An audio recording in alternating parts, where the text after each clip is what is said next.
of Alexander and some of Hercules, of Hector and Lysander and such great names as these. But of all... Hello and welcome to this Battlemech quick view. This year is apparently the year of the dragon in some Liao space, so we decided to build this little intro pack on the mech itself. The dragon is a fairly common battle mech, and we've had quite a few of them around the Aurigan reaches, mostly because there was a dump of them for some reason on one of the planets in our sphere of influence. Managed to rebuild a couple of them. They've been in use on and off and are not some of our primary units, but they're fairly popular with some of our commanders, as they are as well with the DCMS. Here we see two dragons in action, one with battle damage and one causing some battle damage. We also caught some crud from Liao space when a bunch of people came to the factory to drop off some equipment, so I might sound congested or cough a little bit. I'll try to cut it up in editing. Generally, when one is talking about a totem mech, we're really talking about clan-like behavior, but really the DRG-series is iconic with the Dragoness Combine ever since the mech was introduced, up to a point where you should always expect to see one if you travel in Combine space or if you end up fighting any Combine elements. They are built, in general, by the massive conglomerate of LAW, Lucian Armor Work, and they're built on all of their major facilities on Lucian, Nigvan, and Dieron. It's probably one of the most popular mech in the Inner Sphere during the Succession War, and saw a few evolution over the years.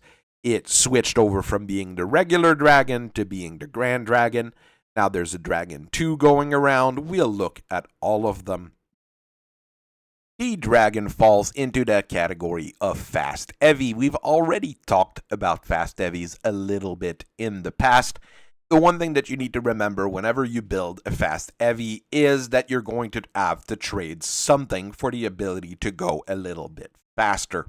One of the big advantages of the dragon is that it does use that extensively common Vlar 300 engine, which is used in Atlases, in Marauders, and just a whole slew of other mechs all across the Inner Sphere and beyond, honestly. But that takes up 19 tons of the 60 tons of the mech. So about, 1/3 of your space is occupied by a fairly massive engine. What it does give you, though, is a speed of about 85 kilometers per hour, which is pretty decent overall. On top of that, you add 10 tons of armor, which is reasonable for a mech its size. It's not super high amounts, but with an higher than average speed, it generally means that it's well protected enough. The dragon doesn't really need anything other than the 10 built-in heatsinks from the engine, so there's nothing spent there. The 1N dragon, our basic dragon, basically is fun to work with, because it's also a little bit different from other mechs in its range. It's a little bit shorter, a little bit squat, larger on the shoulders, so it's actually pretty good at evading shots that people try to take from it on it. Of course, that's if everything is working as it should. Your gyro is set up properly, your actuators are working like they should. But this does come to a cost at the lower torso gyro pivot and the hip assembly that is a little bit shoddy and gets beaten up really quickly from regular use. So you're going to have to run maintenance on that whole leg assembly far more often than usual. After that, well, you look at the weaponry on it. You've got a 5-class Imperator autocannon, which gives it a pretty decent ranged punch. A 10 rack of LRMs in the middle of the chest, in the nose-like protrusion in front of it, and a pair of medium lasers, generally mounted front and back, but as with most back-mounted weapon, a lot of engineers can flip them over with a little elbow grease and a little courage, so you can build it as you want, in a way. The other end, obviously, is an actual and, well, not a very good one. It's a little bit shoddy. Well, not really shoddy. It's not the best manipulator, let's say. But it can help with grabbing things and pulling them. It can help with lifting things. And it can punch the lights out of a light mech that gets close to it. Dragon is already not the most heavily armed battle mech out there, even though you'll probably have some Kurita generals showing up at your door for saying that. But then you have the 1C version, which takes that just a step further. You take out the 5-class autocannon from it, and you replace it with a 2-class autocannon, which gives you a really good range, but barely any armor penetration. While it does help you a little bit in that sniper role you might want to do, you basically are shooting stiff breezes at people rather than using a large pop gun. The 1C does have an extra 3 tons of armor, however, so it's really tough. And since it can stay really out of range of everything else, well, I guess you can use it better as a command mech. I'm honestly not sure where this mech lands in the whole category. I've only really seen a very small handful of them. While the Dragon is pretty much out of production now, there's so many of them around, and the DCMS loves them so much that, well, there's still some that are floating in the ether. During the Jihad, the Draconis Combine was refitting a lot of their mechs with C3 computers, and they decided to do that with the dragons that they had floating around. Not the brand new ones, we'll see about that later, but some of those older dragons that were probably given to militia units and other lower grade units. The 5NR is a very quick refit of the mech, using a light 5-class autocannon, so you've got a shorter range on it, but you do not have a minimum range on a 5 light autocannon, so it gives you a good medium range punch. You stick a C3 slave unit on the mech as well, so it can share targeting data with other mechs in a C3 network,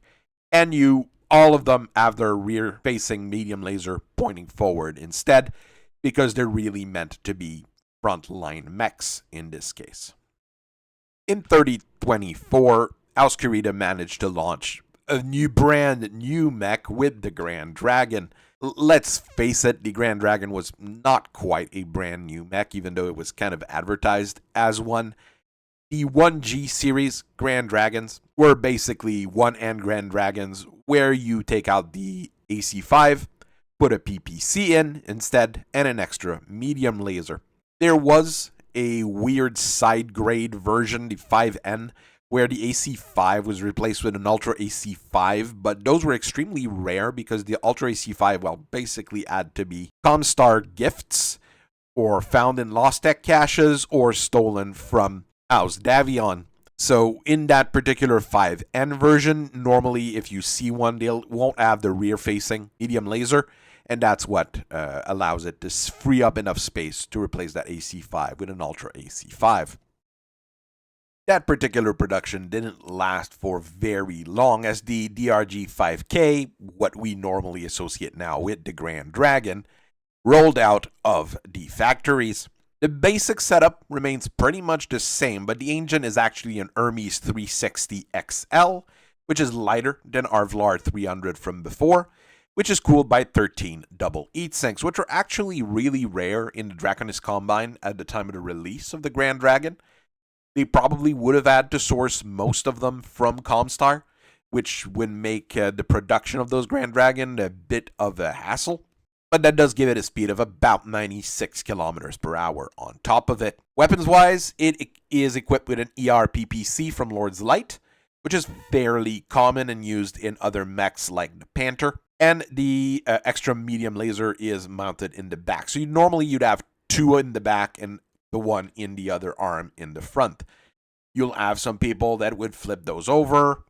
That's the typical thing as usual. The gyro and leg assembly is actually fixed on the Grand Dragon. It doesn't have as many issues. It's a bit more sturdy the way it's built. And it gives the Grand Dragon a wider torso twist ability, able to turn about... Normally, you'd be able to turn about 90 degrees with your battle mech. With a Grand Dragon, you'd probably be able to get to around 120 degrees, as long as the gyro is correctly balanced. Of course, as technology was moving along, prices on battlemech kept going up because people wanted fancier and fancier things on them. The 7K Grand Dragon started coming out of factories in 3063, and it was a weird little change, but it did work fairly well. The chassis is replaced with endo steel, so it's 3 tons lighter, and you bind the entire musculature of the battlemech, all of the myomer, to a mask, which allows the mech to go up to about 130 kilometers per hour in short bursts. Of course, if you keep using the mask for too long, you're going to jam your leg assembly, and that's no fun. For weaponry, you still have that ERPPC, which is pretty good. The missile launcher is replaced with a 10-rack MRM, which is fairly common in Draconis Combine space. I'm not a fan of MRMs personally, but I understand why some people like them. And the medium lasers are all replaced with ER medium lasers mounted in a glove-like armband on the other arm. This is also linked to a C3 computer, so it shares targeting data with the other mechs. It's very expensive, but it works really well. Technically the most recent version of the Grand Dragon, and probably the most expensive in terms of logistics, is the 12K version, which takes advantage of the fact that Auscarita exterminated the clan Nova Cat a few years back.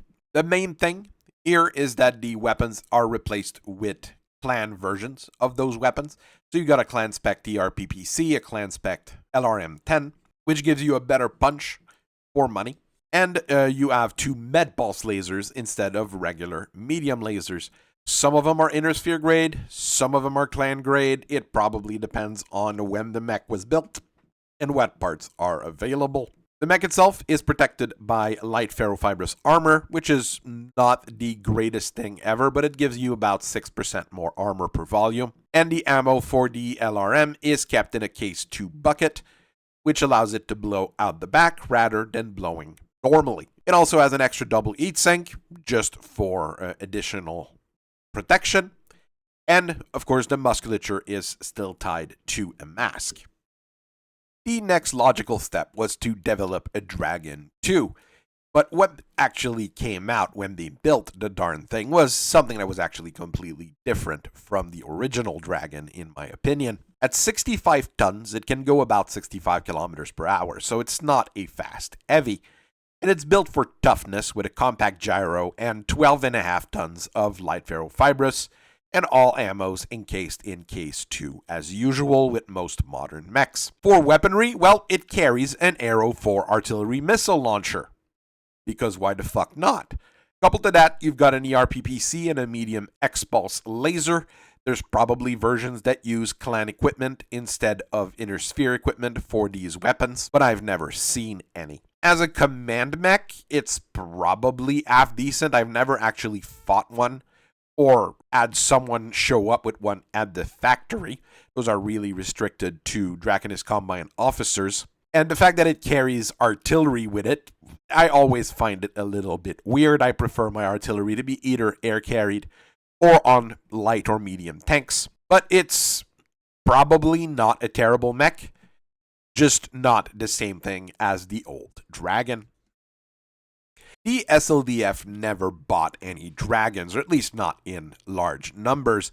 They really preferred the modernized 275 mafiosis that they could get as some of their Royal Regiment units, but a few of them actually left with the SLDF during the Exodus. Clan Mongoose did build off the Great Worm out of the base design. It's a far cry from the original in the end, but it follows a bit of the same principle. It only weighs 45 tons, so it's a medium mech. It goes at about the same speed, so it's really slow for a clan battle mech. And it has only 7 tons of basic armor, which is not a whole lot when you're a medium mech going these kinds of speeds. What you have as far as weaponry, though, is a pair of Ultra AC2s, so you can plink people at very, very long range and very, very high rates of fire. A 10-rack LRM, like on the original Dragon. A pair of ER medium lasers and ER small lasers. You're a bit balanced, you've got a little bit of everything, but you're really built as a long-range blinker. Probably half decent at taking out tanks and small mobile units, but honestly, it's not mobile enough, not powerful enough to be compared to any modern Omni-Mech or anything that's in the same weight class that most of the modern clans would be using. And here we go to the actually pretty smart Rebel refit. Lord Franson carried a rebel that was trying to secede and join with House Steiner. It's a bit of a weird situation. Add a massively custom dragon called the Sidewinder. We know of it because one of our associate back in the days from the Mason Marauders recovered it from Lord Franson. By massively custom, we really mean that it was filled with lost tech from top to bottom. It's built around an XL engine and an endo-steel chassis, so it is a really modern battle mech. And it's equipped with a mask and an anti-missile system. So that's a whole bunch of things that are lost tech in the early 31st century. We're not sure where Franson got his hands on those. And when Mason had issues with the Sidewinder, well, the first thing that had to go was the mask. Things degenerated until we were able to fix the mech back up in the early 3050s.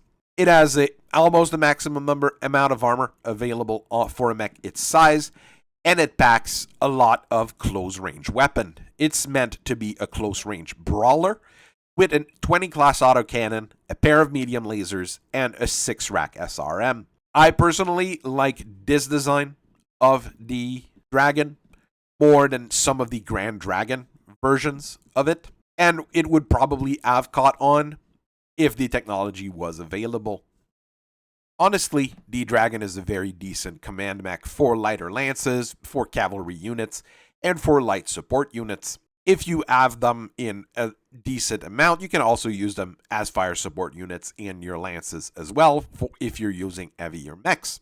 One of the real advantages of it is the sheer number of them that are available throughout the inner sphere. The Dragon has never had a stoppage in production, which is almost unheard of for heavy mechs.